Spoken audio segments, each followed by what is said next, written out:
What's up, Headless Horde?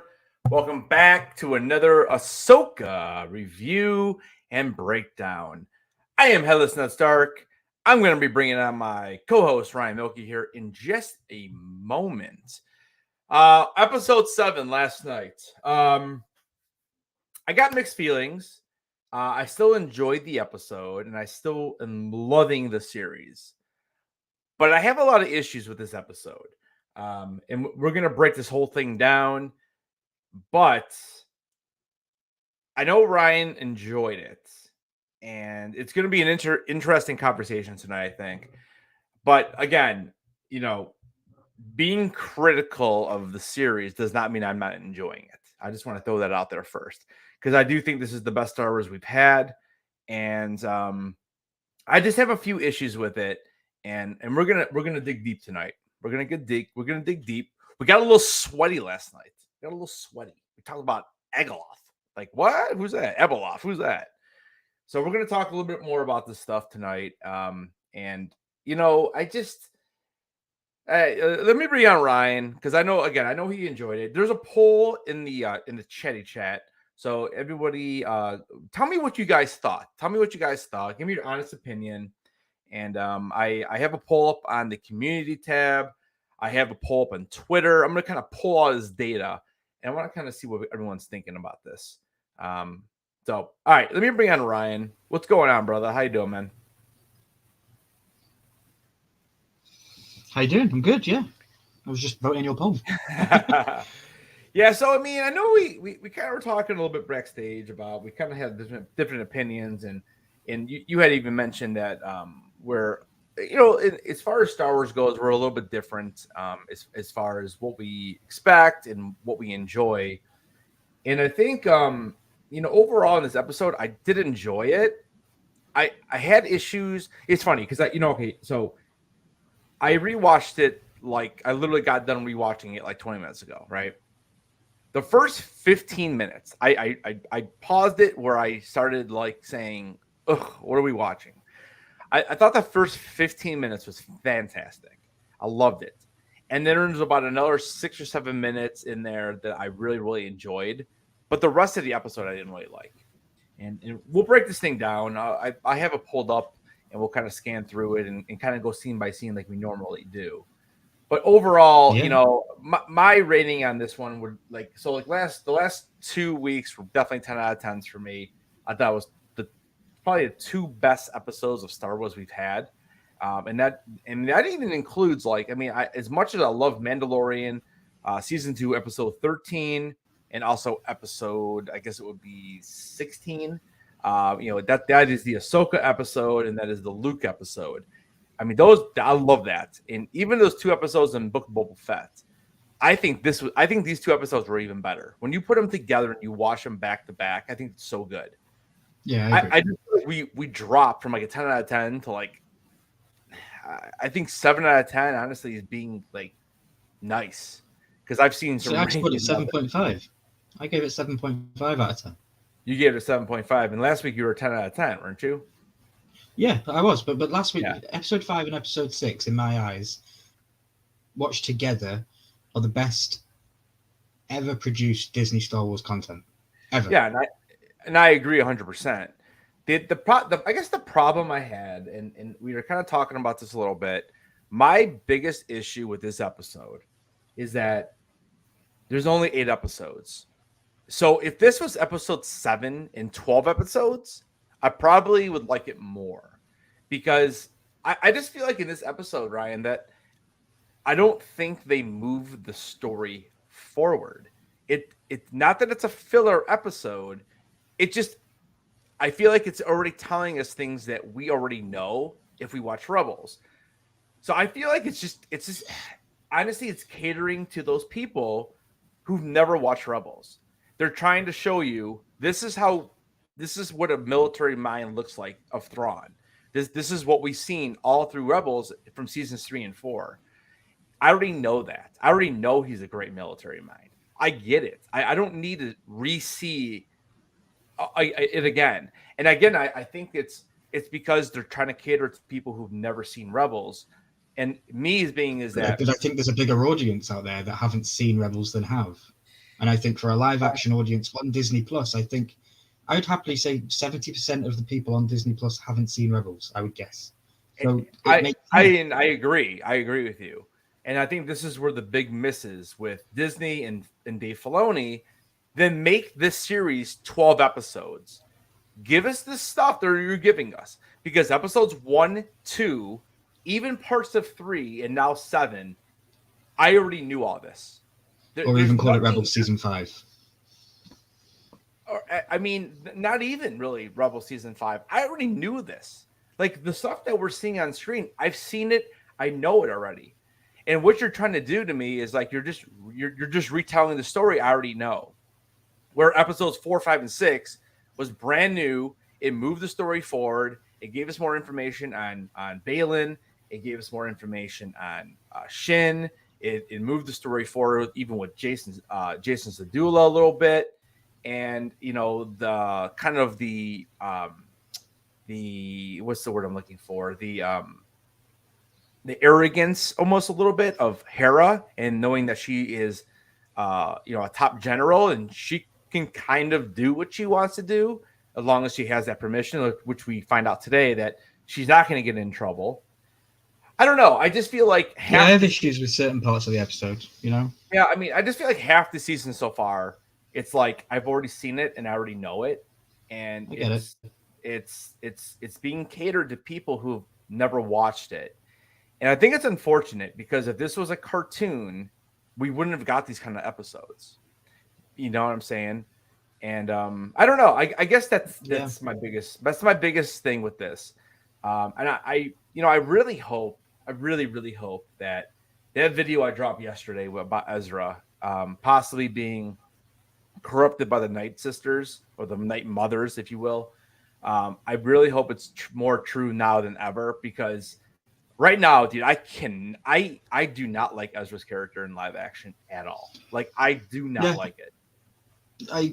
I had a theory today in my video that kind of has shadowings of yours with Ezra, because I mentioned in my video that everything that Ezra did in the end of Rebels to take Thrawn away and to save the galaxy from him has basically just been erased from Sabine's actions.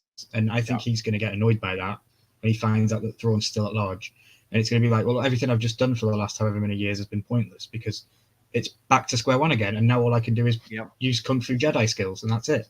Like, I can talk to snails as well. I love the show, but there is certain aspects of it I didn't like. But not in this episode. I thought this episode fit well. I think Teltalk said it in the group chat. It fit well within the jigsaw piece of the Star Wars storyline and where everything was connected. Yeah, I mean, it connected to Mandalorian and everything. I just don't see how this episode builds upon what we just saw, and it doesn't. To me, it just doesn't move the plot forward at all. Like, Sabine, like it's like, why hasn't Sabine told Ezra at all about, like, oh, listen, we need to go. Like, they're leaving without us. Like, she knows what their plan is. I mean, and then she's, there's no hesitation. Spending 45 minutes on hugging each other, and okay, I get it, that's great, but like, where's the sense of urgency? Like, even at the end of the episode, they're like just hugging, and I don't know. Well, there's got to be a sense of urgency. Like, you're about to get trapped in this other galaxy. How are you going to get back then? Well, I think there's no sense of urgency because Ahsoka, the TV show, is clearly part one of this 3, maybe 4-part Dave Filoni story arc. And I personally feel like we don't need to get to the crescendo and everything action-packed in the next episode, because we've got movies to come, and we've got maybe we get a season 2 of Ahsoka, and then 2 or 3 movies. I think we should get a season 2 of Ahsoka, and personally a 2-movie finish to finish it off instead of a trilogy. But that's what I would like. So I don't think it needs to end here. I think that it'll be left on a cliffhanger, like a lot of people are saying. Like, Thrawn is going to win, and probably going to upset a lot of people. Yeah, I mean, I think he's going to win. I mean, it only makes sense, and just by the end of this episode, they already show that. And the one thing I'm really interested in is that Ezra makes a comment at the very end of the episode, something in regards to, like, I can't believe I'm actually going to head home. I got a funny feeling something's going to happen with Ezra. If he's really not taken over by Night Sister magic or some type of curse or whatever, dude, I just might die, dude. I'll be honest with you. I'm kind of thinking I think his and Balin's path are set for the same place. I think that it will come to a head with him and Balin on this planet. That's what I think it is. Yeah. I'm really curious to see what's going to happen. I mean, I don't know. I guess I just wish they would have. I don't know what it is. We'll kind of go through the episode here, but I'm just kind of spitting out some things that I just don't like. And we talked about these troopers, these night troopers. Were you not expecting them to like turn to dust when they get shot? Because they literally die like stormtroopers. I'd heard of where are these troopers coming from? I just think that they're people that have stayed with Thrawn. They're just beating down stormtroopers that have stayed. I think the only one that is a ghost is the leader with the gold face. Okay. I think he will turn to green mist.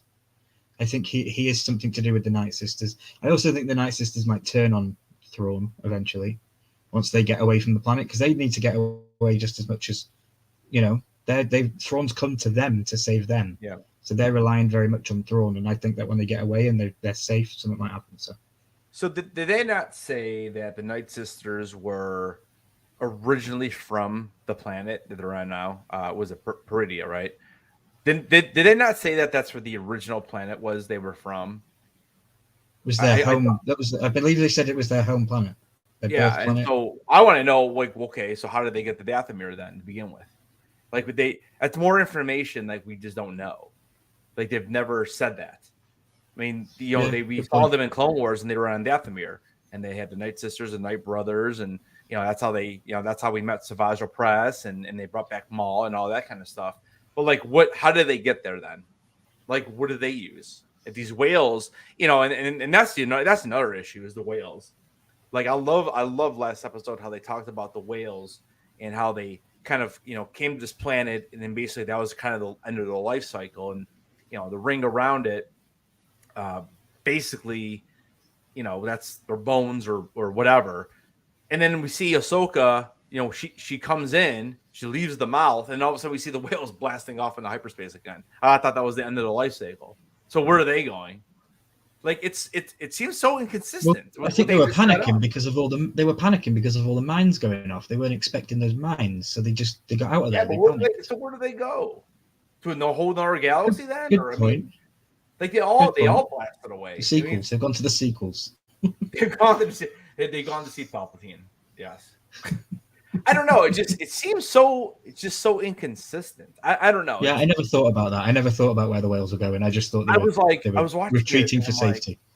I'm like watching it. I'm like, wait, they're just blasting off again. I thought they were at the end of the life cycle. I thought that was the whole point of explaining that. And then I see them blasting off. I'm like, well, where are they going? Like, I don't know. I don't know. It would have made more sense if the whales came out of hyperspace, died when they came out, and then that was their only way they couldn't get back anymore because the whales that came and died like they were supposed to. But yeah, I get it. Now, I mean, is it possible that these whales are different and they just happened to find Ahsoka, or Ahsoka found them, and it's technically not the end of their life cycle? I don't know. I don't know how to think about it now, because it was kind of ruined when I saw that happen. I don't know. I mean, okay. We'll go through it.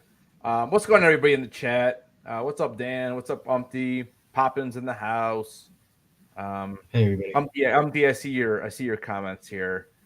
We mentioned this, and I understand that. Like, I completely understand that. But I feel like when you make a show like this that is so heavily based on canon that we already have, then I don't have a problem with them rehashing what we already know, but then make the series 12 episodes. Because like I said, they've already used 3.5 episodes of just them telling us these characters and this is who they are and this is what they do. And like I said, I already know that. And that's why 4, 5, and 6 for me were so fresh and new, because it was so different and it was world building and it moved the plot. I just feel like this episode, we literally see Thrawn standing around saying, "Oh, don't worry, I have the plan," and all the energy is all of a sudden filled. They said 3-day cycles, so you're telling me that the Sabine was hanging out with Ezra for 3-day cycles, or three? What do they call it? 3 days they were hanging out, and now they're just moving again. I don't know. Mm-hmm. I don't know. I mean, I guess it could be. I don't know.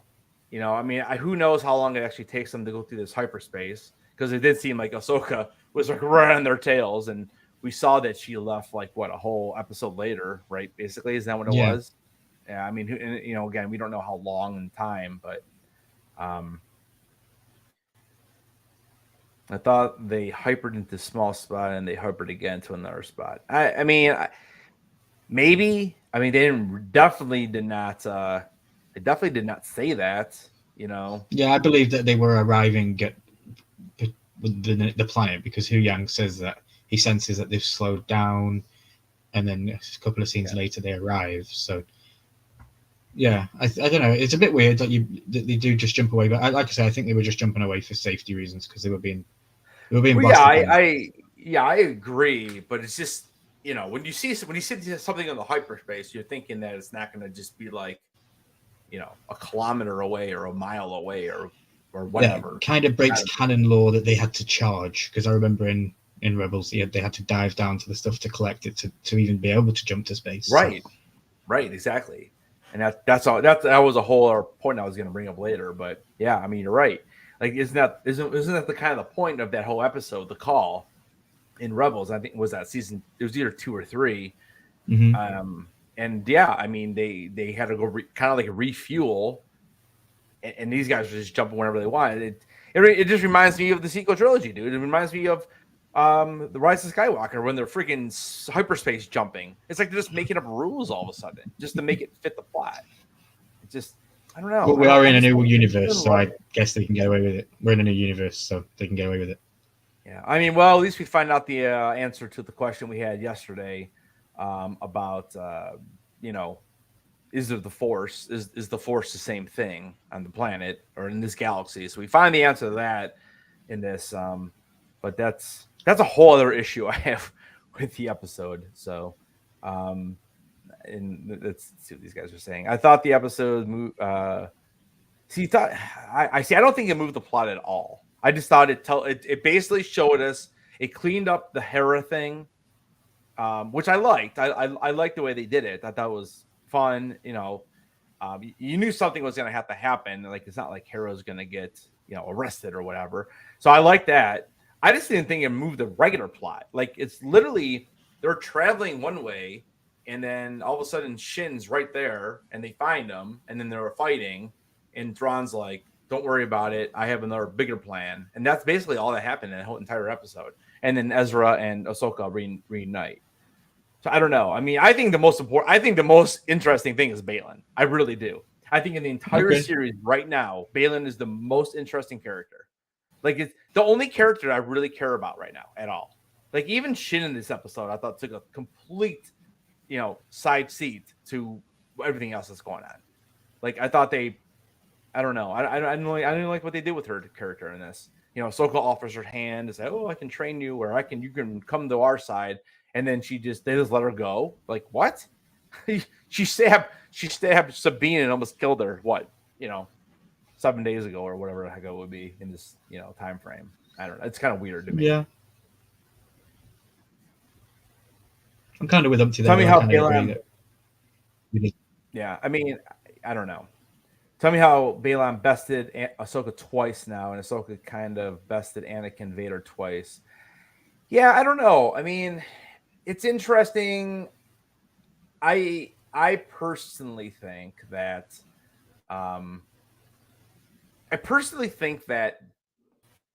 Anakin in the World Between Worlds allowed Ahsoka to beat her. Because remember, when Ahsoka and Darth Vader fought in Rebels, like, it really wasn't even a competition. Yes, Ahsoka lands a blow to his helmet, but I mean, she technically dies there. And I kind of think that Anakin in the World Between Worlds was trying to teach her that lesson and allowed her to win. I mean, what do you think, Ryan? I mean, it's a good question, but I think he allowed it to happen like that. Yeah, my Wi-Fi's terrible. I'll be back in a minute. Okay, that's fine. Yeah, he's gonna switch over to his phone, I think. I don't know. It is interesting, but I think he allowed it. Um, yeah, I mean, I know, and I'm wondering what's gonna happen now that he kind of released Shin. Kind of said you got to choose your own path. And I'm just really curious to see what's going to happen with Balin. Like with this, with Ray Stevenson not being with us anymore, I'm starting to think that they're probably going to recast him because I don't think his story ends. Like if this character dies next episode, I'm probably going to be pretty mad because they just haven't explored it enough. Like we don't even know who his master was. We don't know how he escaped from Order 66. Why did he become a mercenary? Even though we have, there's theories out there, that's what he had to do to survive. What is this greater thing he is feeling? I just can't see how they're going to finish this unless this last episode is going to literally be like 2 hours long. I don't know how you finish his story arc. So I'm thinking they might do a recast on him. Yeah, I mean that's exactly right. So I'm gonna pull up the episode really quick though. Let me go and see what the poll is. I want to see what you guys are thinking here. So we have let's see. So it looks like we have 56% saying it's a 7 or 8. We have 11% saying it's a 5 or 6. 11% saying it is not very good, and then 22% people saying it's a 9 or a 10. And that's versus 9 votes. So what I would do is I do have this up on my community tab as well, and I'm just going to refresh it and kind of try to do a little bit of quick math and kind of really judge and see where people are. Now, obviously, if you voted them both, it'll count as 2 votes, but and then I do What's the overall so far? What'd you say? What's the overall so far? Yeah, so we just went over the YouTube votes. Now I'm gonna pull up the community tab. All right, what do we got here? So here we have 14 votes, 21%. It says 9 out of 10. It's funny, it's just funny. Like this episode overall is getting way lower rankings, than the previous. I mean, we're at what 64% saying they 7 or 8 or a 9 or a 10. And it's funny because if we scroll down, I mean, I guess it's close. It's close. On par is a quarter of the people, and this is 28 votes. If we go down to that Ahsoka one, look at this one. We got 81%, and this is 21 votes. So you can see it over the last 3. So it seems like people really, really enjoyed the Anakin episode, and it was great. I thought last week's episode was just as good. But it is interesting when you go here and you see, we're at a C or a B now. Again, I mean, I gave it a solid 7 out of 10. I still thought I think that's a good score from you because I gave it 7.5 and I loved it. So I was expecting you to go 5 or lower. No, I mean, because again, I am very much enjoying this series.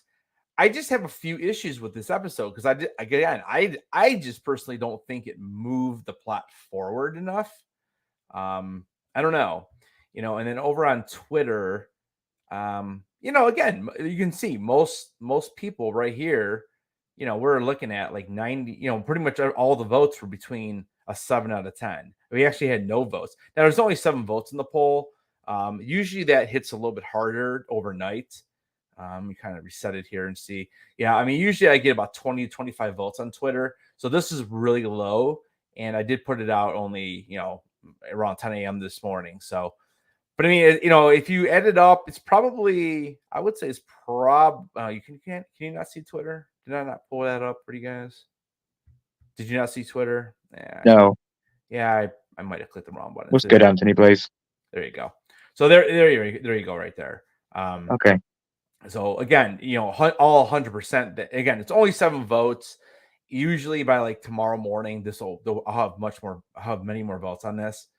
But again, I mean, you can kind of see like even more than half the people. So 4 out of 3, I guess 4 out of the 7 have voted for 7 out of 8. So, and you said you gave it a 7.5. You said, yeah. Okay. So yeah, I mean, it's definitely a little bit lower. And what's up, Blaze? And yeah, well, let's go through the episode and we'll kind of break down the scenes and kind of walk through this, and we'll kind of just talk about it. And chat definitely gives your comments and stuff in the comment section there. So we'll read them here. Let me see if I can pull this up here. Again, I won't be able to play sound or anything for copyright issues, but I did love seeing the shot here of Coruscant. I mean, whenever you can grab this city, it's amazing. It's just a shame that it seems just like a basic shot, and then we get the smaller shot inside. We don't really get to ever see all of it. You know what I'm saying? Again, it's a television series. I get it. So it's going to be a little more, it's going to be a little smaller. But it would be really awesome to like actually be able to see it. I think I read, or might have heard on a live or somewhere, that this scene here is technically false. Like, it should be on the home planet of Mon Mothma, not Coruscant. Yeah, not Coruscant.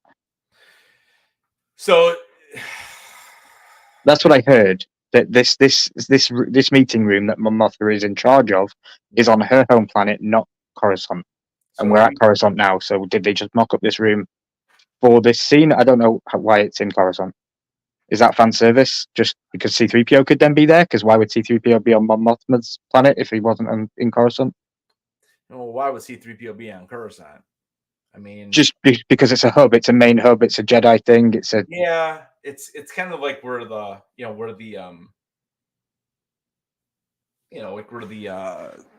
what's the word I'm looking for? Like it's where the council would be, or it's not the council. That's not the word I'm looking for. But like this is where the cabinet would headquarters. Be. Yeah, I mean it's kind of I mean, Mon Mothma's planet. I mean, what are we talking here? I'm not sure what we're talking about. Like we're not talking about Yavin 4, are we? I mean, remember that's like a moon planet. Like I don't know. I thought it was just a rebel base. I'm not sure if they're hanging out there after the war. I don't know exactly where it is. I remember someone saying that it was in the wrong place. It should be on Mon Mothma's home planet because that's who she leads. That's where she leads.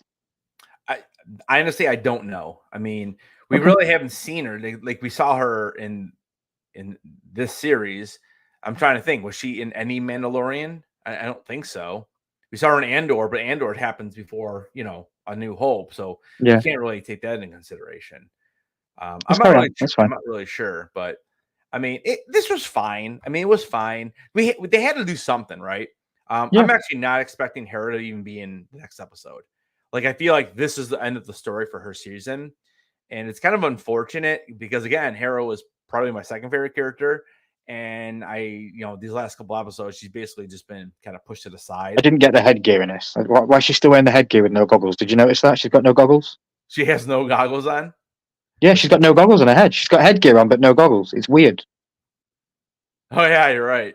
She still has a leather headgear on, though. Yeah, you're right. Yeah, why? There you go. I don't know. I mean, does she? I've always wanted to see those goggles come off. That's a good point. But hey, at least she got the goggles off finally. Yeah, and the nice corduroy jacket. It's pretty cool. That's right. Yeah, I mean, so again, I mean, this was fine. It wasn't that long, and then of course we get the old C-3PO. What did you think about C-3PO coming in here? Hated it, dude. You hated it? Yes. The worst fan service we could have had. We didn't need him in it. But how else did you want them to prove her innocence? And like, I don't know. Like, I don't know if was she really working with Leia, or does Leia just covering for her? Like, Leia's covering for her, and I think it's an easy cop out by Disney. Like, have some accountability for your actions. Like, they don't ever give any characters accountability in this show, or any show that they ever create, to be honest. They always just get away with it because of someone's other opinion or hierarchy of power. I just think it was way too much fan service for me for season. It didn't need it, and he's been training. He's got a thick neck now. He's got a thick neck.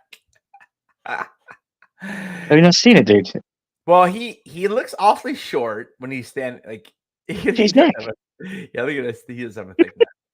They had to fit the good old dude. He's so skinny too, you know. But then you could call me critical because there's another character that we see later on, and I was hyped to see him, and I was like, that's fan service, but not as much. So we'll get to him when we see him later. So yeah, I mean, I didn't have a super big problem. I would rather have saw like R2D2 shooting out a hologram or something. You know, I thought that would have been better. But again, it's and he's got a connection to Hera, of course, because they met in Clone Wars. Right. Yeah. I don't know. I don't know.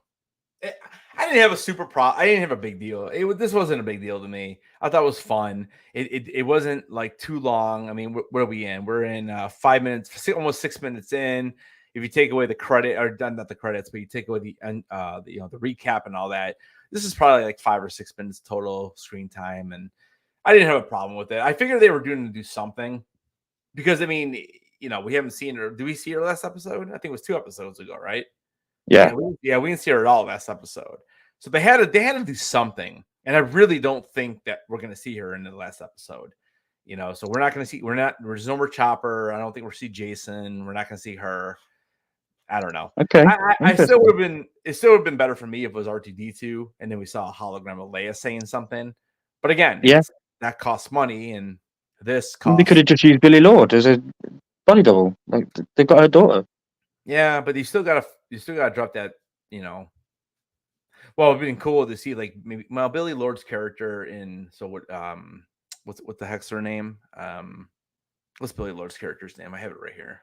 I don't remember, but she did to help play. She did the motion capture for the flashback stuff when they used Carrie Fisher's facial recognition and stuff. So they could just have done the same thing and had Carrie Fisher in it. Yeah, but then they still would have had to pay. They still would have had to pay that money, for basically it's Disney, dude. Deep freight. Well, I know, but I mean, dude, times are tough. Times are tough. Lieutenant Connix. Okay. I don't know what her age range would be right now, but maybe they could have brought her in and did something. I don't know how old we think she is, and Rise of Skywalker and all that. I mean, I would imagine she's probably in her late 20s, I guess. I don't know. Probably. So she's probably still pretty young at this point, because again, we're still 18 years away from the Force Awakens. So, but the one thing we did get in this episode, in this scene, is, if I can get to it, we get a little mention of a certain. Let's see if I can get the. Of course, it's going to be hard again, like usual when we do this. And now it's loading.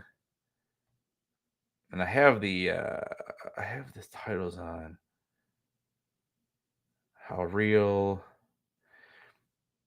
So it's from that one guy. What is that dude's name? He did get shut down pretty good. I like that, because I did not like that character. This dude right here. Oh yeah, no, I hate him. Oh, he's terrible, right? But look who's to his left, dude. That's General Akbar. It could be Akbar. That's what it is. It's the same head markings. It's General Akbar. Yeah. Yeah, so it's Akbar, that's cool. I was happy with that more than C-3PO. I buzzed for that. I was like, let's go. It's a trap. Yeah, it's a trap. So we do see him. He mentions Moff Gideon. Yeah. And so that whole part of Mando. So Mando season 3 at this point is now over. So the timeline is actually, we have gone forward past Mando. So this is the most current Star Wars leading up to the sequels. So I thought that was cool that they kind of were letting us know that, because So there's a little progression that you said we didn't have earlier on. Well, we have progression in the timeline. I don't think we have. We just didn't have. I get it, but it helps to understand and fit the puzzle piece. The puzzle piece fits well. Yeah. I mean, at least it makes sense that, okay, at least they've told us, because we've been told basically that this season, for the most part, and again, it's more like episodes 3, 4, 5, and I guess 6 kind of takes place the same time as Mando season 3. And so it's I thought it was cool that they mentioned Gideon, and and I still don't think he's dead. I honestly don't. I think it was a clone. I mean, why did they bring that up? Like, you know what I'm saying? I think it was a clone. Now, why do you let the clone wear all the Beskar armor? I don't know. I don't know why. I guess maybe to try to fool somebody. But I think we'll see Gideon again. So, but that does kind of, again, I just feel like it kind of closes that whole thing with Hera, and it lets us know where the timeline is sitting currently. So Okay.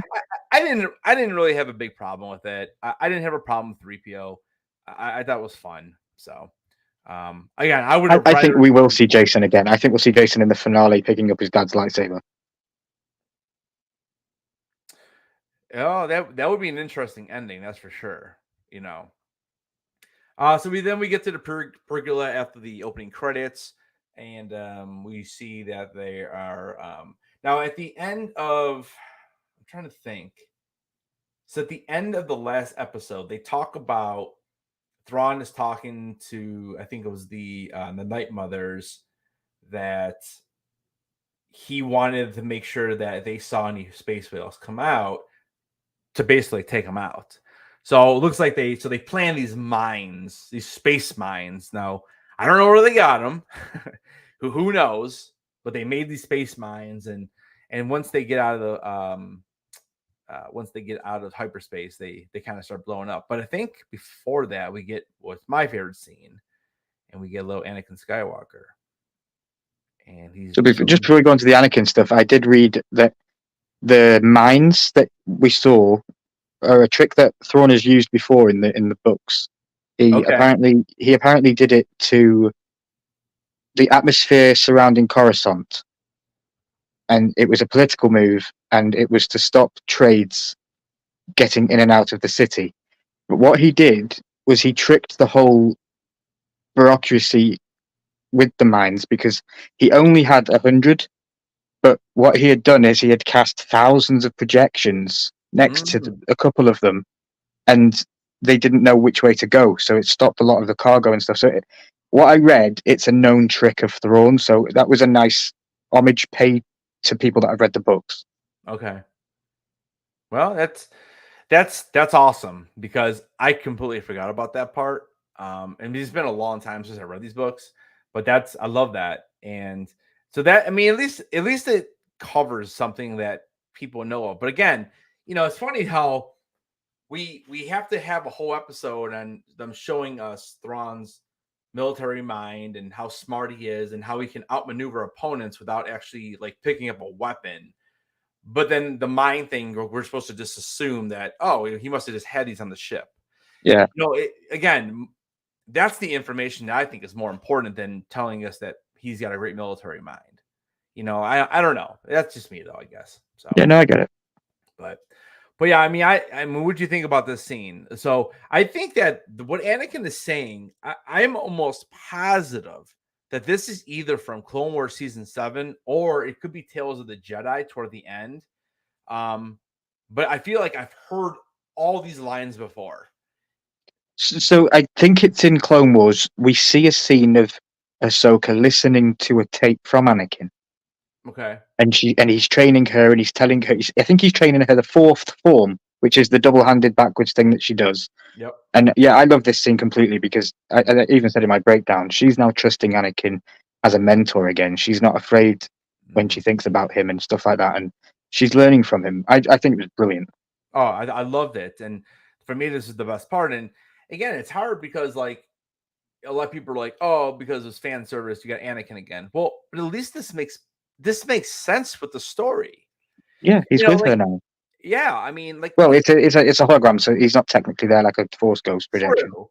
And I actually love how they said that this was one of 20 recordings, and it was the last one. And it was the last one that she got from him. So I'm hoping we see some of these other recordings. I don't know how important that is to the plot. Yeah, I don't think it is. I think it was just a payback from Clone Wars, because we saw her listening to one in Clone Wars. Yeah. So, but I thought it was great. I mean, epic, loved it. And then we do get a name drop. And again, we actually got it on the screen right here. So he does name drop Asajj. Yep. So, I dropped her in my video. when I heard him say that, I'm like, man, at least we got that name, because that's the first time that her name has been mentioned in any live Star Wars. Yeah, So, and if you don't know if you don't know who she is, then shame. Yeah, I mean, and I'm really hoping they bring her back at some point. I don't know how Dude, what if she's in one of those coffins? What if the mothers bring her back? Maybe somehow she did die, and they brought her back, because that would be great. I love her. I think she's one of the best villains in Star Wars history. I agree. I agree with you 100%. Yeah, I like that we got that little shout out. Oh yeah, I thought I was so excited for that. So is there anything out there that shows how Thrawn dies? I mean, there is. But there's a prophecy from the Bendu. Yeah. That he would die in a cold embrace. Yep. And there is definitely things out there in Legends. So it really depends what they decide to do. Because again, there are 9 books that involve Thrawn, and all of them are a little bit different.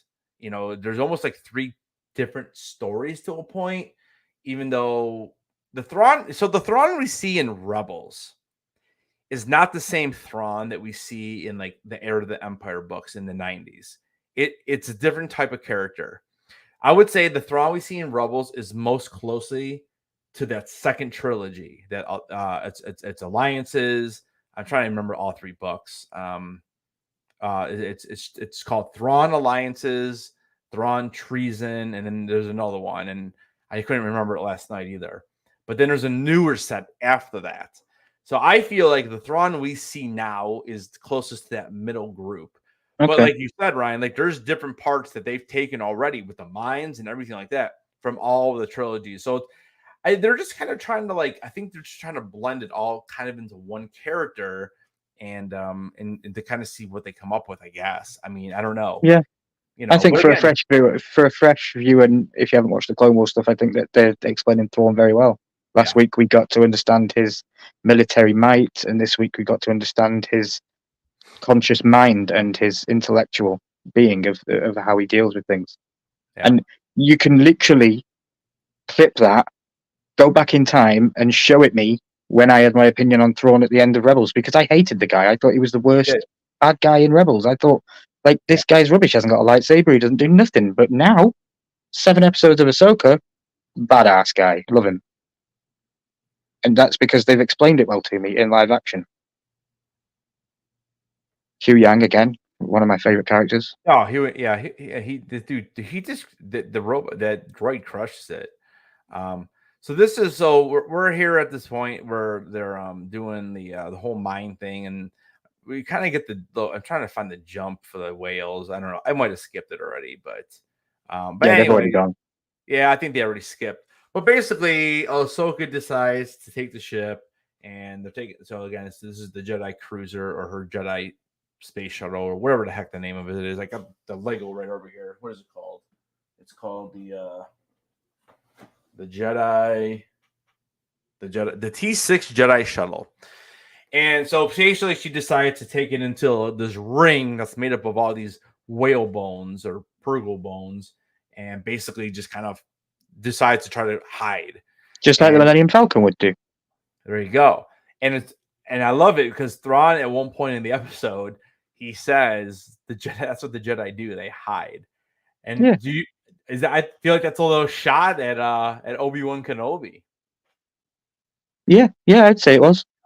I would say that's he's throwing shots at Obi-Wan. So, but I thought it was definitely what Thrawn would do, because that's what Thrawn does. He takes shots at people. So there you go. He actually says it on screen. The T6 class Jedi shuttle when he's talking to Enoch. So basically he sends Enoch, and he's like take some squadrons and let's go follow her. And eventually he ends up saying come back. Because I think Thrawn is, again, this is just showing something that we kind of already knew. He's very smart with his resources. He doesn't waste, think of how many times the TIE fighters come flying out of these Star Destroyers in the original trilogy, and they're just all getting blown up. Like they're terrible, right? Yeah, he's a strategic mind. He knows all the pieces on the table. Right. So he's like, well, let her hide, and then he ends up bringing in the Night Mothers. And I mean, I don't know. What did you think about this scene with him bringing these guys in to kind of help find her? I mean, it was fine. Well, I thought it was pretty good because they were attuning into the Force or their side of it. Because at that time, Ahsoka was trying to force contact Sabine. So I feel like that Sabine was using the Force and she was emitting some sort of signal, and that's how they beamed onto where she was. Yeah. So I'm trying to find that little part where they show the beam of light. I'm skipping it just a little bit. It looks like. There we go. So they're kind of using their magic to show, and the reason why they're able to do this is because Thrawn did allow Ahsoka to kind of communicate with Sabine, and so that we get a scene there where she's kind of communicating. Now, what did you think about the conversation between Ezra and Sabine? It's boring. I agree with you. Pretty much 70% of your reaction with Ezra. I don't like Ezra in this show. Yeah, it's not the Ezra that I remember from Rebels and Clone Wars. Well, Rebels, obviously, yeah. And I don't know. I don't like the. Well, we'll get into it, I'm sure, but I don't like the powers that he's got now, and all this kind of stuff. But the conversation between them, she seems doughy-eyed, like she just wants to jump on him and kiss him, and I don't get it. Yeah, it definitely never felt like that in Rebels. Like it felt like brother and sister, more into her than she was ever into him. Yeah, brother and sister, and she was too cool for him. Right, exactly. So here's my thought on this. This is why I'm really hoping that he does. I'm really hoping that he's corrupted some way, because maybe he's just kind of playing along with what she's giving him, and we see later on that he turns down the lightsaber, which I have 1,000 different issues with. I hated it so much. But again, I knew you would. Oh, dude, it was terrible. Dude, I was gonna make the name of the Luke Skywalker flashbacks. Right, I was gonna make the name of the stream that a Jedi's weapon deserves more respect. Like that, I was gonna make that the name of the stream. Yeah, I know. And I still was gonna. I still may switch it. But again, if Ezra is corrupted, I don't have a problem with it at all, because maybe in the corruption of the Night Sisters or the Night Mothers, that whoever did this to him, I'm praying there's something going on, because I hate this right now. He's just been on this planet for 14 years. He hasn't is it 14 years he's been here? I can't remember if it is. Oh, but yeah. He's been on here a while, and he's not needed to use a lightsaber, and he's got more accustomed to the Force. And I just think that in your time of need, when like you said, your friends are around, you need to save them. I just think it's go with what you know. And if you've been using the Force push Kung Fu R2 L1 power up move, then use that instead of the lightsaber. But yeah, I get it.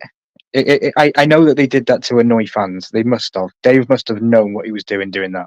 I can't believe that Dave would do that. I just wonder how much Kathleen Kennedy has say into this, because she's probably like, oh, do it again. Just do it again. Yeah, it's a very Kathleen Kennedy move to dilute the male figures and and put then the females on a higher pedestal. Okay, so and then on top of that, which we're going to see here in a minute, and I'll just go ahead and fast forward to some of it, because honestly, like at this point, the rest of the episode I just don't like, unless Balin was in it. The rest of the episode I hated. I just did not like it at all. So we see, I'm going to fast forward quite a bit, because I don't want to skip the whole Balin and Shin stuff, because that's really important. I just, dude, think all of a sudden he's like doing his Force Hadouken Street Fighter, Mortal Kombat, whatever it is, and then we've seen it in Star Wars though. Like, what's his name? Mace Windu did it in one of the animated movies. A couple of people have done it before, which is fine. But then all of a sudden, what happens? He shoots a gun 2 seconds later. Oh, I got, look at this blaster. This ought to be fun. And then he uses the blaster for half the episode. Like, I'm like, this is terrible, dude. It was horrible. Yeah, it was bad choreograph. It was bad graphics. I will say my favorite part, though, there was a good part with it when Shin Hati was swinging at him, and you can see the bend of the blade. Yeah, that was the only. I like that. That was cool. Yeah, and again, you know, at this point now, how many times have we seen this though? How many times have we seen Jedi or Sith control the lightsaber? Like, you know, it started with Force Awakens with Kylo Ren doing the blaster bolt. It was awesome. First time we saw it, but now we've seen it like 3-4 times, and it's fine. I still liked it. I just didn't. He wouldn't grab the blaster. I had so many problems with that. I'm like, you're gonna grab a blaster, but not gonna take the saber. And it's not even like she was using the saber. She was still using blasters. And the other, you know, the other thing is too. Again, I don't want to be nitpicky. I am enjoying the series. Please don't think I don't enjoy the series. I still think people should understand that we pay a subscription to Disney Plus, so therefore we pay for our right to be heard. Yeah, I just there's so many issues. And then why are the stormtroopers? Why can they all hit Sabine? Because she has Beskar armor on, but they can't hit anybody else. Good point. Very good point. This is now 2 episodes in a row we saw this. She's getting blasted in the shoulder, but they never hit her head, and nobody else ever gets hit. Well, it wasn't stormtroopers, was it? It was those weird red people that are from this planet. They were hitting quite well. Well, they were hitting her in the last episode. The stormtroopers, like the sand people can hit. You know. I don't know. It's meh. I get it. It's meh. All right, let's go talk about the good stuff. So we have Baylan and Shin. Now I don't know if I already skipped the part I want to get to, because I know there's a conversation back here. So we see them kind of pulling up here, and he basically is kind of like, I don't know if I can get the words on the screen because it's really short. Yeah, it's gonna be tough to pull up the words. But basically he's like, you are kind of like on your own path. I'm on my path. And he kind of leaves her. And I don't know, like she doesn't have much emotion about it. I don't know if she was expecting it. But I thought it was really a good twist because I was not expecting this part at all. That he's like, I've trained you and now it's your turn to kind of like be you, I guess. And he's like, I have my own journey. I mean, what do you think? I said in my video, Baylan and Shin in this episode. The episode was titled Dreams and Madness, and I think it was a direct reflection of their relationship. As obviously we know about the wolves' names and in Norse mythology, and apparently one means sun and one means moon. So if you go with that theory, then they were always destined to split, because that's what happens. One goes one way, one goes the other. I believe in this. He did feel like she was. He even called her ambitious. He said, "You're ambitious," and he sensed that she was more attuned towards the darker side of the Force, and he separated from that. I do believe if he kept her around, it could have been dangerous for his mission or for what he wants to do. And putting her in power is what she wants. You know, she's going to go join Thrawn's side. Maybe she'll turn on Thrawn. Maybe she won't. Maybe she'll be the new bad guy going into the new seasons or the new movies. I'm excited for it though. Baylan is, as we've both said backstage, Baylan is the most interesting storyline and arc in this entire show. It's the Ahsoka show, but Baylan has stolen it. Yeah, and yeah, it's brilliant. I love it. It's brilliant. And then this right here, this was fantastic. Like his last lesson to her was basically saying that impatience for victory will guarantee defeat. I love it. That is 100% true. This is why Darth Maul always failed, because he was so impatient all the time. And Sidious. And Sidious to a point. Yeah. I referenced earlier that this line here was for Shin and was also a direct correlation to Thrawn, because Thrawn does exactly this. He is impatient. He isn't impatient with his victories because he guarantees a win. You know, it's the opposite to Thrawn. Yeah, he's the opposite. He's the opposite of what Baylan's saying. It's the opposite to what he's saying, and he realizes, because you know, that's why my video is called "Is Thrawn the New Sidious?" Because Sidious surrounded himself with Vader and was blind to Vader essentially turning back to the light side, and Thrawn wouldn't make that mistake. I love and I hate these little things. Yeah, I know. I get it. I mean, yeah, I agree 100%. I mean, I just think that all these little references are going to end up meaning something. And again, I'm so like, I mean, going into the finale, I almost feel like I already know someone is going to be left behind. Like, you can tell the way it's going. Like with Ezra saying what he says at the very end of the episode, like, "Oh, I get to finally go home." So maybe he does, but it's maybe Ahsoka doesn't come or Sabine doesn't come. I just feel like someone's going to be left behind, and it's almost like we're starting over then. Because then, like, okay, now how are we gonna get these guys back or this person back? Maybe all three of them get left behind, and that's how. But I think it will just open branches of storylines because Balin's story will continue in the new story, and all the other stuff will continue. And that's the thing. What is Balon? What is the power he's finding? Are we talking about Abeloth? Balance. Right. Are we talking Abeloth? Are we talking, maybe is he going to become the new sun?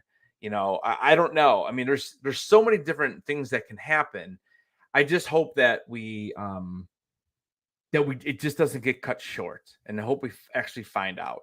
I think he's looking for balance within the Force. He wants to take parts of the Sith, but not the anger, and he wants to take parts of the Jedi, like the understanding and all that kind of stuff, but not the weaknesses. He wants a bit of everything, and I just don't know how he's going to get it. And again, that's why I think it could be Bendu, because he's the one in the middle. Yeah, I mean, I'll be interested to see. I would have no problem with Bendu. I don't think so. I think Thrawn is the new Sidious. I mean, I think Thrawn is going to be the big bad until he somehow perishes, and then somehow Sidious comes back, because we know he comes back, and then that's how we get Snoke. And can they not still retcon all that though? Could they not just come out and say, look, they don't make any difference anymore? I mean, they could obviously retcon whatever they want. It's just the matter is, are they going to allow it? Are they going to allow Dave to do that? I think they should, personally. I mean, I would love it to be retconned. They messed again. The Force Awakens, I have no problem with. I really don't. I have no problem with what happened there. But Last Jedi just messed everything up, and I think most people would agree that is where, although Rian Johnson took a bunch of chances, none of them helped. It started off with the yo mama joke in the very beginning of that movie, to the throwing away the lightsaber, and it just really got worse going all the way through. The Force Dyad thing was weird. I always thought that was weird. It never felt right at all.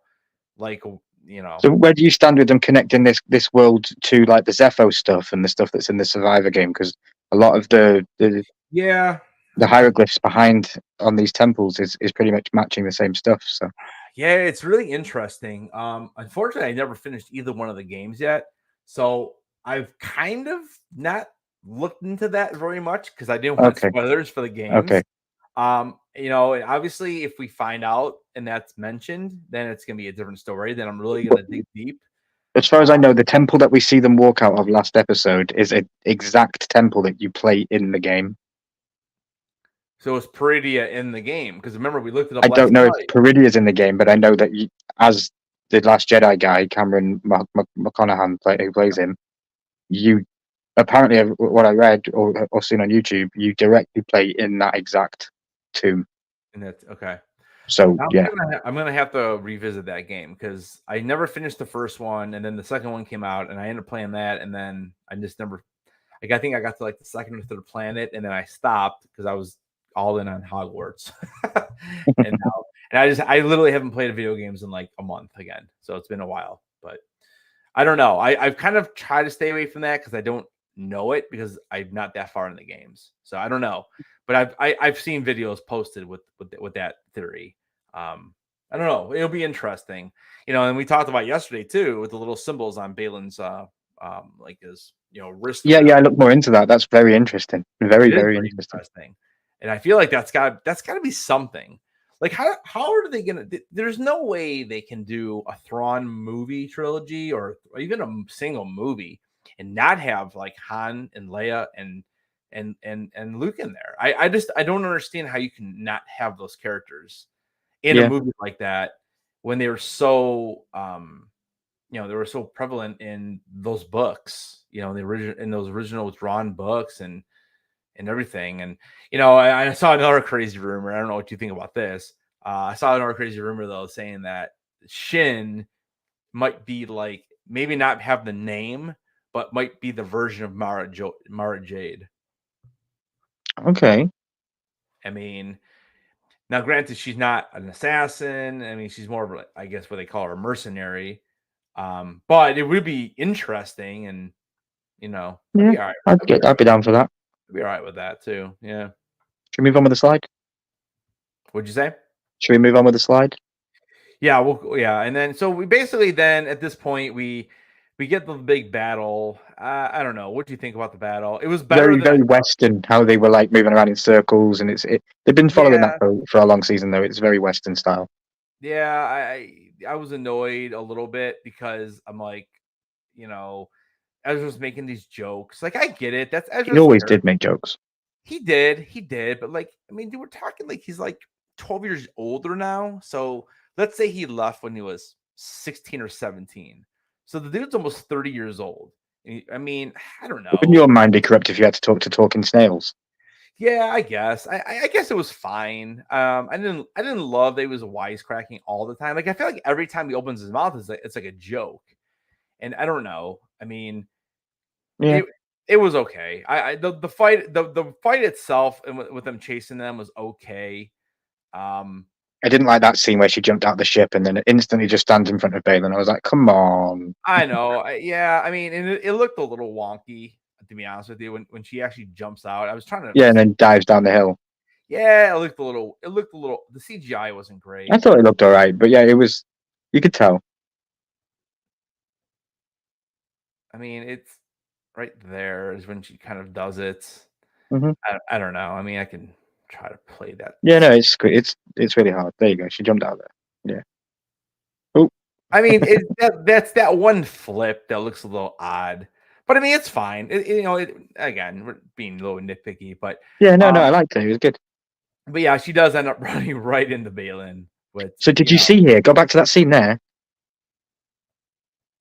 With Balin? Yeah, where he was on the dog. Okay. Look at his chest. Look at his belt. Do you see that? He's got his green crystal on his belt. Has he kept hold of his kyber crystal before he changed it to orange? Where do you see it green? On his belt. It's on his belt there, just right of that dog's ear. On his belt, next to his gold strap on his wrist. You can see the little green thing in the middle of his belt. You think that's green? Yeah, well, I've seen zoomed in pictures, so I know it is. But yeah, I don't know if I can zoom this in. And there's also now little specks of green in Shin's braid. So has he given part of his crystal to Shin? So you can see my arrow, right? You're saying yeah, right there. Yeah, there's a green crystal, and it's like locked in with some little wire stuff. It's like a green emerald. So I definitely did not notice that. I'm trying to see if I can blow this up and make it bigger. Anybody else in the chat? Did you guys notice that when you were watching? Yeah, see, Disney does not allow me to yeah, it's really annoying. It's hard to do. See, now like what I'm doing here. See how it does. It won't let me enlarge the thing because it's Disney. Yeah, it's not really enlarging what I want. Yeah, no worries. We'll make a mental note of it after the live. Check it out. I'm gonna definitely try to find that. So you're saying it's green though? Yeah, he's got a green. It's like a green crystal. That's interesting. It's like melted and kind of destroyed and disfigured a little bit, and it's like locked in with like a cage thing on his belt buckle. Okay. And then in the next scene, I saw in a video that Shin had green specks in her braid. So okay, so they start fighting first. Now I thought this fight was good. I mean, epic. Yeah, I mean, he underestimated her in this scene. He underestimated her. Yeah.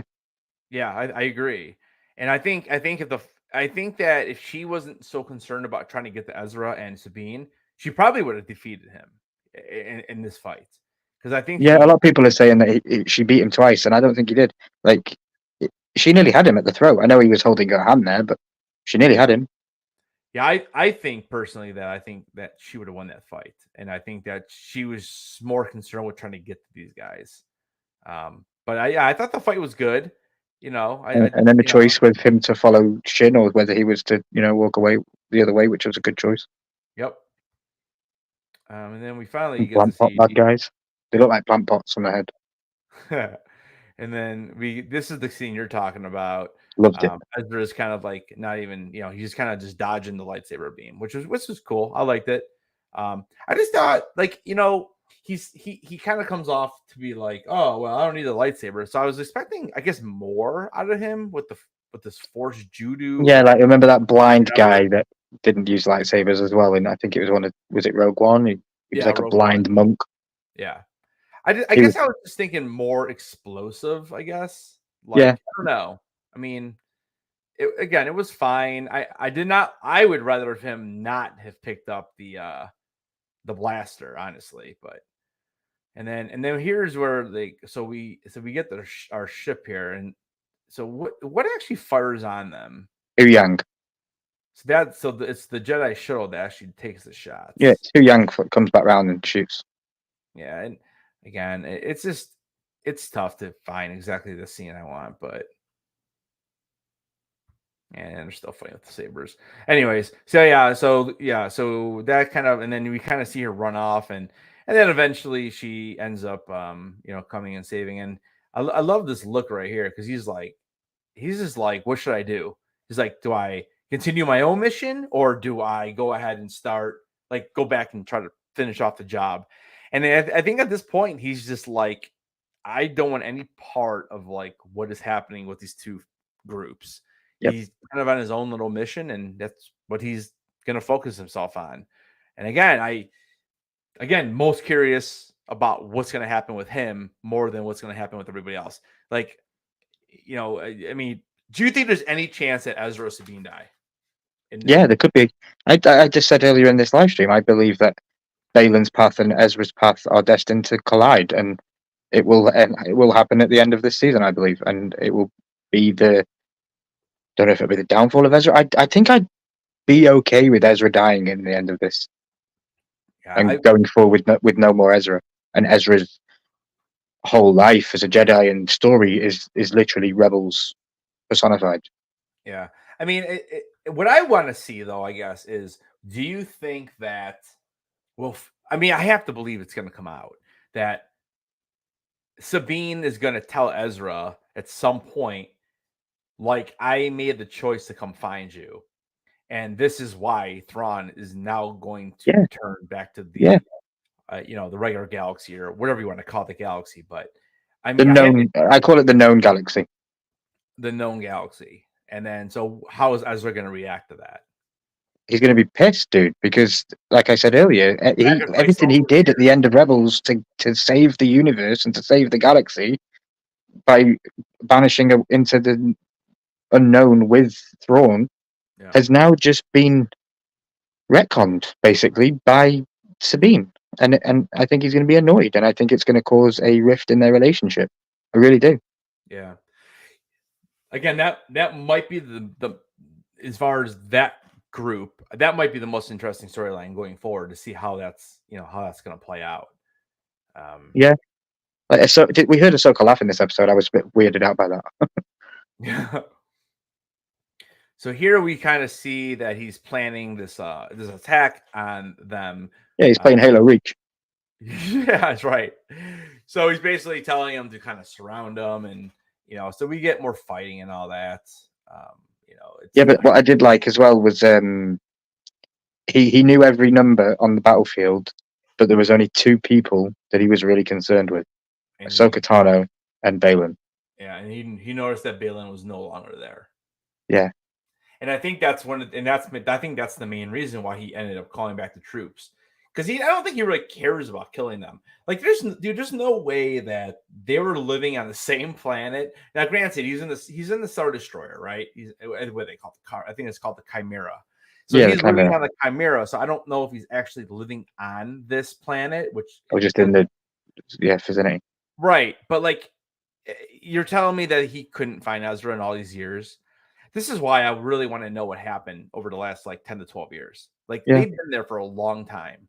Like what in the world has happened? Because again, I had mentioned a couple lives ago. I said I don't want them to make this new galaxy feel small. And right now it's very small. It's It's got one destination, Peridia, and that's it. It's one planet, one little group of turtle people, one little group. Well, I did like Ahsoka was in the bones and they were looking out, and did you see those weird creatures that seemed to be cleaning up the area, like plankton? Oh yeah. That was pretty. Yeah, that was something new in the world. Yeah, that was cool. Yeah, It was like space dolphins. Yeah, they're almost like what are those little fish called that suck on the bottom of the plankton? Plankton, yeah, or like what's there's like a fish that cleans the side of the a Pocostomus or something. Is that what it's called? I haven't got a clue. It's like they stick on the side of the fish tank, and they kind of just eat the algae and just all the crap. Oh right. Yeah, I'll have to watch Finding Nemo again. Did we get past the conversation with Thrawn finding out who Ahsoka's mentor was? Because I thought that was very powerful too. Yeah, I was kind of looking. I don't know. Oh, is it there? It might be like right here. Okay. Or this was very, very interesting. I think it's a little before this. Although I think we might have skipped it because this is although it was again, it was for people that haven't seen the show, because if you've seen Rebels, you know that Thrawn knows that he must have known, right? Because he'd fought aside all the way through that Rebels, that he knew that Ahsoka was being trained by Anakin. No. Or did he not make the correlation that Anakin was Darth Vader at that time? No, he knew that Anakin was Darth Vader, but he did not know Ahsoka was trained by him. This is the first time we actually do find this out. Okay, so I thought he would have known that from Rebels. No, he did. No, this is the first time he knows. This is why in the last episode he tells Morgan, he's like, "I need to find I want you to tell me everything about her." And so this is the first time But you know what's funny is that he finds out, but then like nothing. Like, how do you not say anything? Like, he didn't need to say anything, dude. His facial expressions for me emitted utter fear. I got utter fear from him. Yeah. And you don't get that from Thrawn. I was like, oh, that's interesting. But see, this is the stuff I guess for me, this is the stuff that's almost more interesting than me seeing more stormtroopers get killed, missing the targets. Like, give me more of this lore stuff.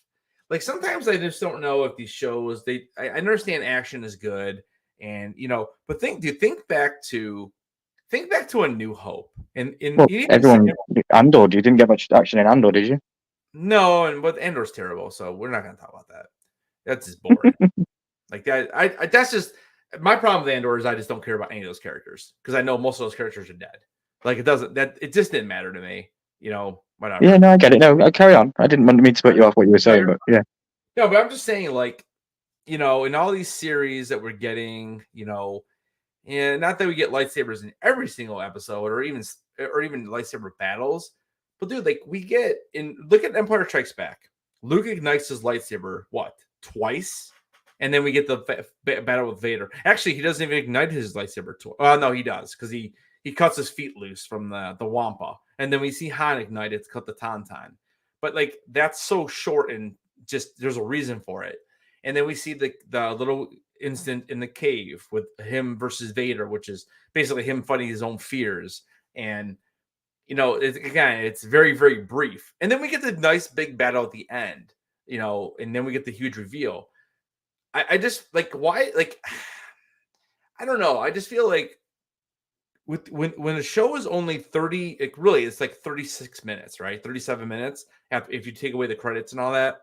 Yeah, called it last night though, didn't we? We said it'd be a short one. Like it was almost too much blasting and action, and I would rather have taken that and made that like even though I like the space part, because again, that is one thing that we have been definitely missing in these live action shows is that we're not getting those space battles, and that is what Star Wars was born on, right? So I liked watching the Ahsoka stuff, going into the thing and hiding, because again callbacks to Empire Strikes Back with Han and the Falcon. But like I would rather in these shows, I would rather them focus more on giving us more of this lore and just more of what has been going on and how these characters got here. Because again, we haven't seen them in technically 12 years in in Star Wars time, I guess. Yeah. I don't know. It just again, I know what you're saying, because you're right. His look on his face is like, oh shit, but I would rather have him had a conversation about it and just I don't know. I don't know. Okay. And how does Morgan know about it? Because again, Morgan, she kind of just popped up out of nowhere in Mando. Like, we don't really know much about her either. And we're just expecting that she is just a witch, and I don't know. Yeah, no, I get it. I do believe that she's not powerful. I don't think she's powerful in the sense at all. I believe that she's a baby compared to the 3 older ones that we see. Yeah. I think what they can do is crazy, and that's why I said earlier that they're probably going to turn on Thrawn. Elsbeth might die, and yeah, they're probably going to turn on Thrawn. I really would not have a problem with that at all. Especially if Shin's going to go back to Thrawn, then he'll have her. Even though I don't know, do you think Shin's going to turn, or do you think they're going to keep her as the dark side? Is like the I'd like to see her as a dark side, but yeah, I can see her turning still. Yeah, I don't know how I'm feeling with this. Because Ahsoka offered her hand, so she already laid the foundation right there. Yeah, I don't know where they're going with that. That's why I almost wish that, like okay, so let's go back to that conversation between Balin and Shin. Like, how does she not react to this? Like, he's just like, I'm taking off. Good luck. And it's like she doesn't even react, and she's just because she doesn't need to. I don't believe she needed to. He put her in position that she needed to be in. She wanted power, and she's standing next to the most powerful man in the galaxy. But you don't think that? I don't know, man. Like, you have a mentor, and he's kind of just like, you're strong enough to do it on your own, and I'm just gonna leave. And she doesn't. You don't react to that.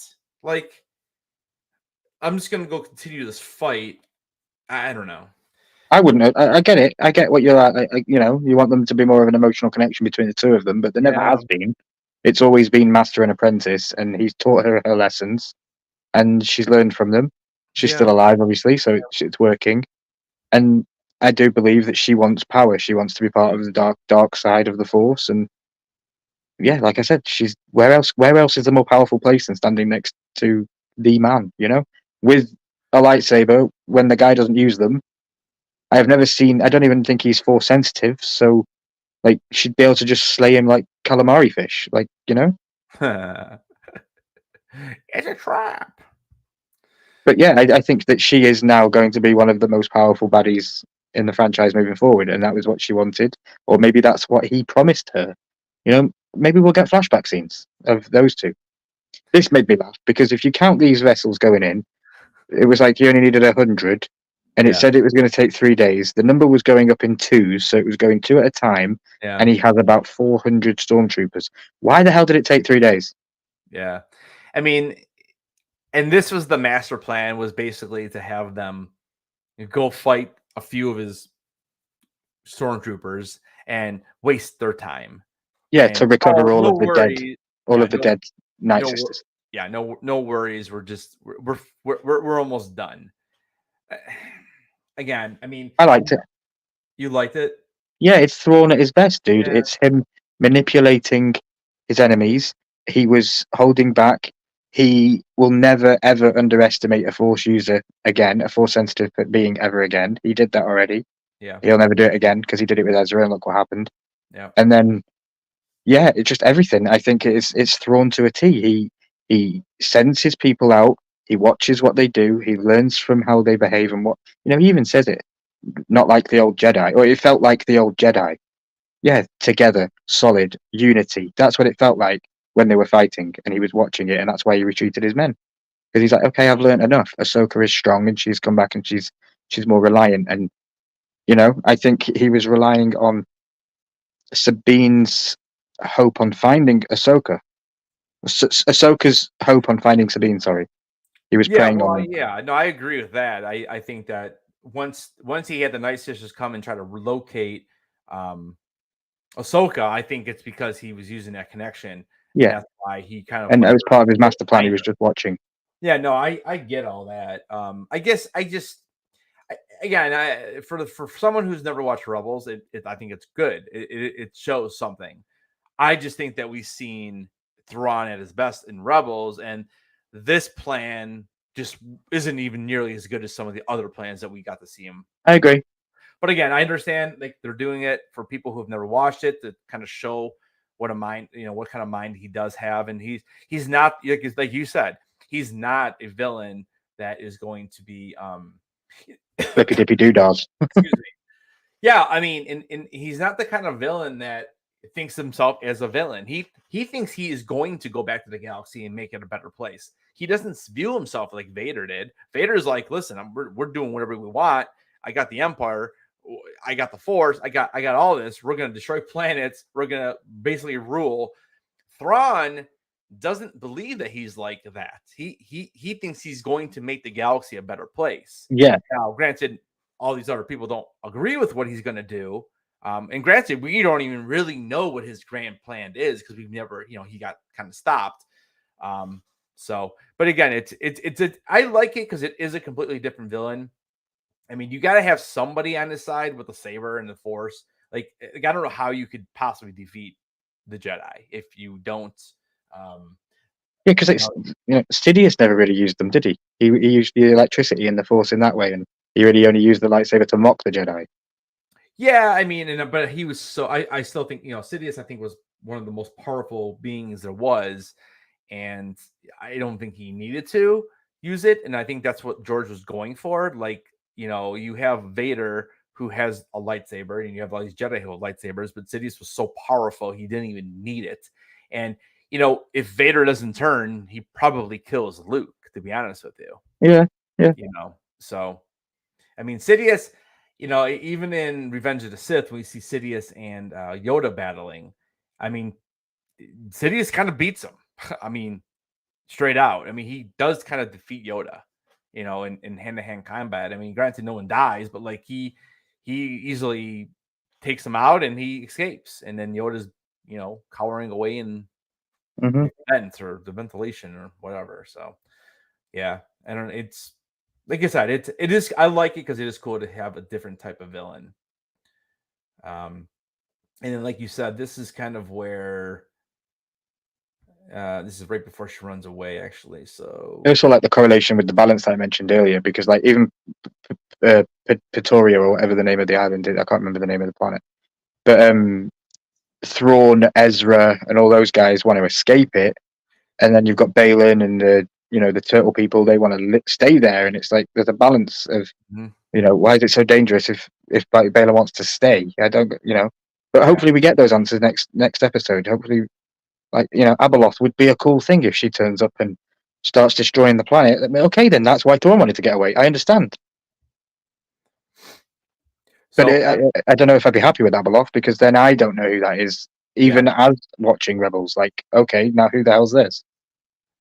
So I'm looking at Shin here, full screen on my side, and you can definitely see that little green tone right here. Yeah, she's got some green in her braid. You can definitely see it. So that is really interesting because that's one theory I have not really heard about, was any of the green stuff. So that is that's quite interesting to know about that a little bit, because you can definitely see it here. Balin's belt. I'm gonna have to look at some blown up pictures. Honestly, dude, it's there. You'll see it when you find it. All right, I believe you. It's just interesting because so he had a green saber, because then didn't we say yesterday we were talking about yellow and the red would make the orange. But now, so maybe he just kind of went searching for a different color kyber crystal, and maybe he did try to bleed one green, or I'm sorry, bleed one red, and it never really fully turned red because he never really had the dark side in him. Because he was a Jedi at one point. So again, I this is why there's so many questions with Balin. I can't believe that they would just kill him off. I can't believe that they would do that. I don't think they will. Yeah, I think they're going to end up recasting. Did you hear about some of the rumors about? No, I'd love it to be Sean Bean though. What'd you say? I'd love it to be Sean Bean though. Sean Bean, that'd be awesome. I sent you clips the other day of my guy in a Jedi thing. So if that happens, dude, I'm posting that on Twitter because I called it. Yeah. So the two people that I keep hearing, again, this whole rumors. I have no info. Like, I don't. This is just what I've heard. Nothing concrete at all. But Gerard Butler. Ooh. So my problem with Gerard Butler though, he's just a little bit. I think he's a little too young. I mean, yes, you can age him up, but that's one. And if you guys don't know who Gerard Butler is, that he was in 300. He's been in a ton of movies. Law-Abiding Citizen's probably his best movie. Which one is it? Law-Abiding Citizen, where he breaks himself into jail. Yeah, that's another good one. Yeah, I would say that and 300 are probably his best two movies. Russell Crowe could play him, but Russell Crowe always plays the old dad dude, doesn't he? Yeah, I just don't know. Russell Crowe, I don't know if his delivery on his talk, like his speaking, I don't know. I don't think anyone's ever going to be to the par of Ray Stevenson, though. He was tremendous. Yeah. And then the other person that some people I've heard say is Leif Schreiber. Do you know who that is? So that no, who did he play? So he was in a Showtime show called Ray Donovan, which is a fantastic series. It's a really, really good series. He also was in Scream 1, 2, and 3. Okay. So he's the guy in Scream 1 who's very, very briefly in it, and just a television clip that he was supposedly the one who killed Sydney's parents or mother. And then in Scream 2, he gets released from prison. He's a little bit bigger role. And in Scream 3, spoiler alert, but in Scream 3, he ends up dying at the beginning of the movie. He gets killed. So I mean, again, he's been in other things, but that's to me, that's kind of his two most popular roles. Yeah. So I mean, again, when you see him with full beard, and it kind of looks like him a little bit. So I don't know. We'll see what happens. Again, rest in peace, Ray. It's a shame that he never was able to see, what he did. Yeah. He says Johnny Depp. No, I completely disagree. But I know there's a lol sign. Johnny Depp. I mean, he's got a lol sign after it, so I think he's joking. I mean, yeah. It part of me is almost like maybe it's got to be somebody who's not as famous. As long as we don't get a recast like we did for what's his face in Game of Thrones, because that was awful. What's his dude's name? Remember he was blonde, and then the next season, the Mountain. No, not the Mountain. They did recast the Mountain though. He was a different guy from seasons 1 to 3, and then the rest. Yeah, the Mountain was 3 or 4 people. The dude, the blonde dude that hooked up with Danny, and then he all of a sudden next season he had dark hair and he completely. Dario. Yeah, Dario. Yeah. As long as the casting isn't like that, we'll be all right. Because that was the worst, dude. I couldn't stand that. So here in this scene, you can see this is where Ahsoka actually offers her hand to the Shin, and basically Shin just kind of runs away. And I mean, I understand this is kind of the end of the episode. I mean, we get the big hugs and Ahsoka and Ezra and basically that's kind of how it ended. So I don't know. I mean, we'll definitely talk more about this next Tuesday when we do the pre-show. But where do you think we're heading here for the last episode? I mean, again, I Cliffhanger Central. You do what? Cliffhanger Central.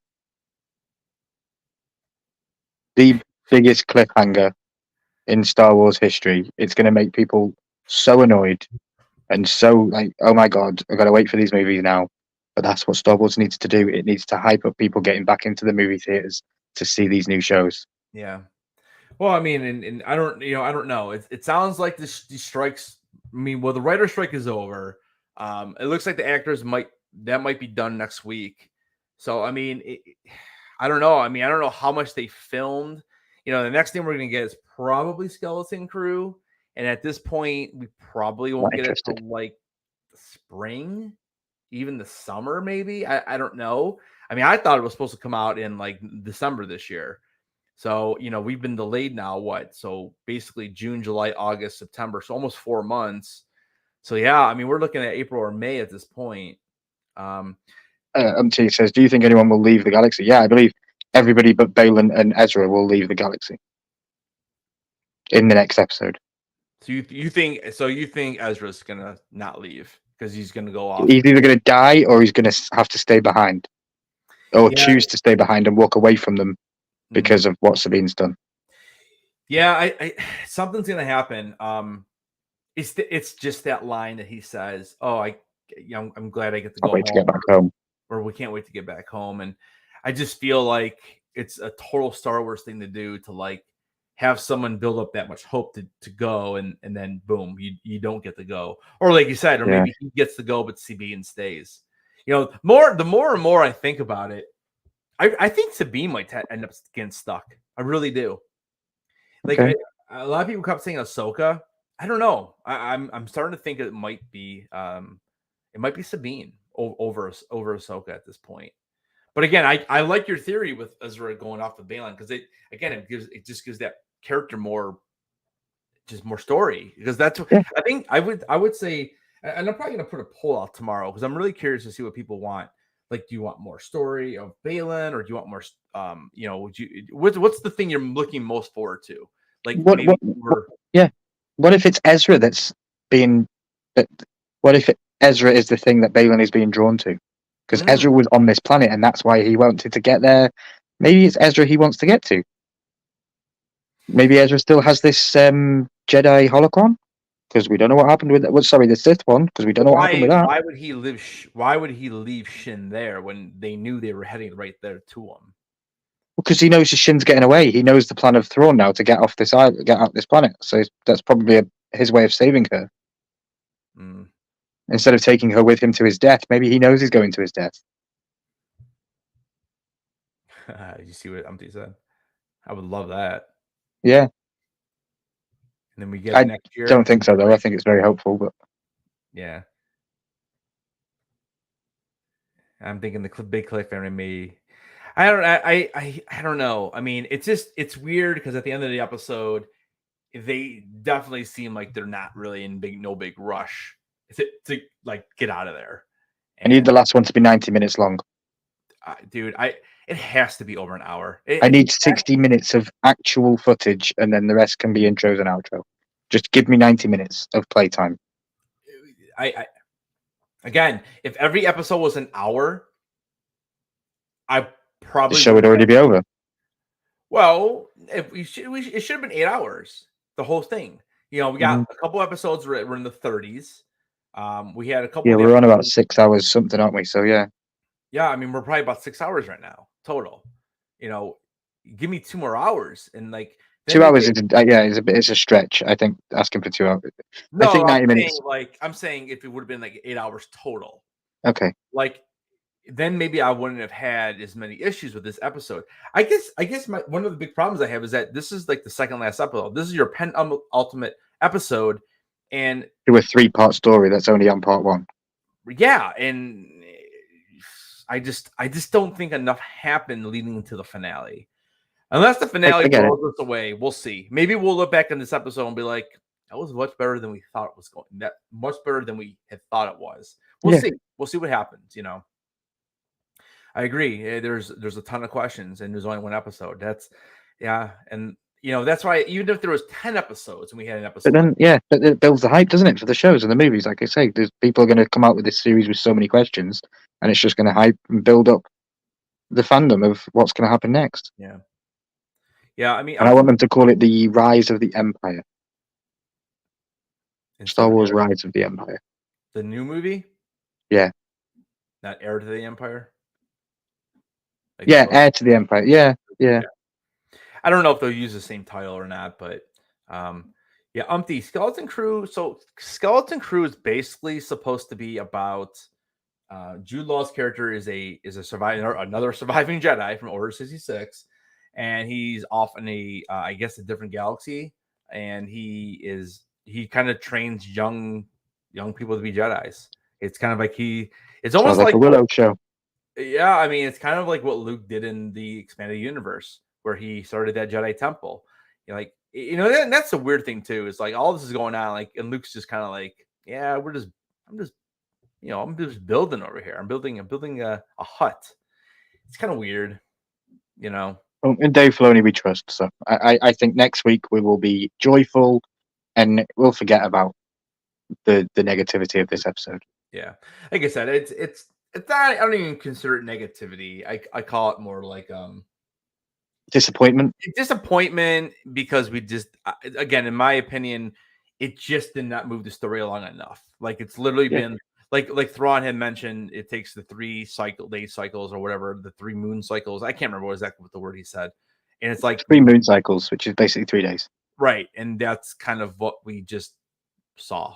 Like we saw it, we had 3 days went past off screen, and then this is like the last day or whatever, and this is what happened. So in classical breakdown reaction style for us, has our talk changed your opinion at all? My opinion? Yeah, on the episode, breaking it down, stuff like that. You still think you're still giving it a 7, or you still, Yeah, I'd still give it a 7. I'd say it's probably. I'd say I probably enjoy it more just because there's some fun in there. I probably enjoyed it more than the first episode for sure. The first episode of the season is probably my least favorite, and I would say this is probably tied. If I went back and ranked everything, I would say I give the first episode a 6, and then this in episode 2 would be a 7, and then episodes 3 and 4 probably around an 8, 8.5, and then the other 2 are 10s. Yeah. So it just kind of dropped down. And again, I know it's hard. Like like episodes 5 and 6 were so well done. They were so well done. It's hard. Peaks and troughs. Yeah, I knew it would be hard to like kind of stay there, but they could have. I mean, they could have. They could have gave us a little more backstory on Balin. Like, what are you trying to find? And again, we're probably going to get some of that next episode, I would assume.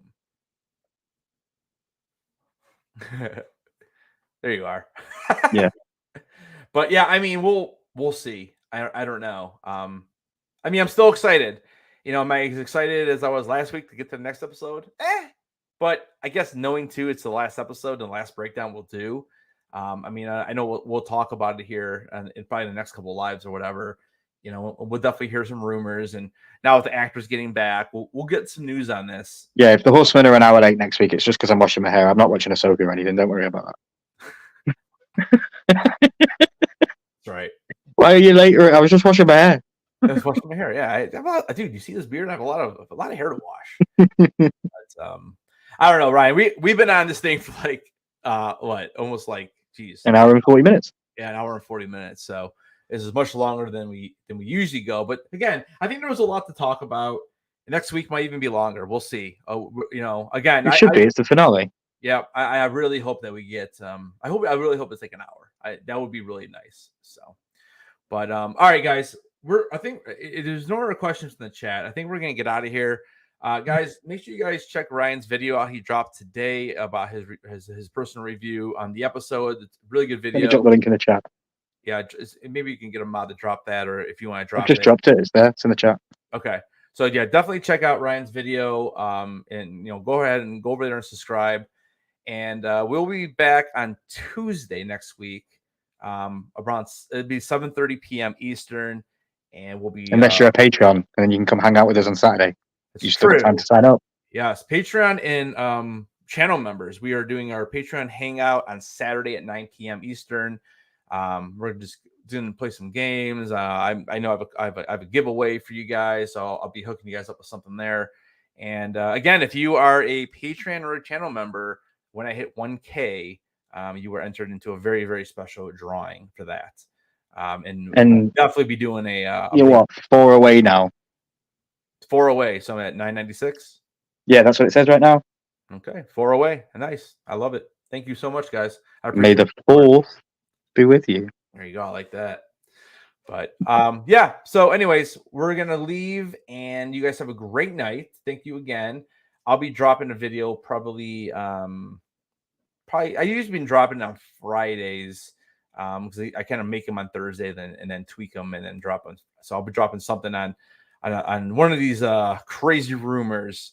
Probably on Agaloth, man. I really think that we're going to see Agaloth. I really do. I'd like to hear you talk about that because I have no idea what it is. So yeah, if you can educate me, I'd like it. Yeah, we mentioned it very briefly yesterday, and it's yeah. I'll make a video on it, and so you guys can check that out. And then yeah, like I said, we'll be live on not live, but we'll be on the Patreon hangout Saturday, and we'll be back on Tuesday with our pre-show at 7:30. So I'm excited. We'll see what happens. We got 1 week left. So Oh yeah, all right, guys. For Ryan, I am Headless. We appreciate you guys hanging out with us for the last hour and 40 plus minutes.